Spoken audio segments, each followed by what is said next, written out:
The question is about Brazil, the 50% tariffs on Brazil. Can you explain why they are being hit with 50% tariffs and why it falls under the umbrella of the International Emergency Economic Powers Act?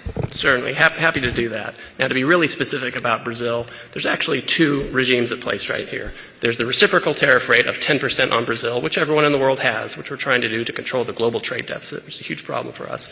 Then on top of that, there's a 40% tariff on Brazil, and that's under a separate emergency, and this is related to extreme concerns with rule of law, censorship, and human rights in Brazil, where a Brazilian judge has taken it upon himself to order U.S. companies to censor themselves, given them secret orders to manage the flow of information, rule of law with respect to political opponents in Brazil.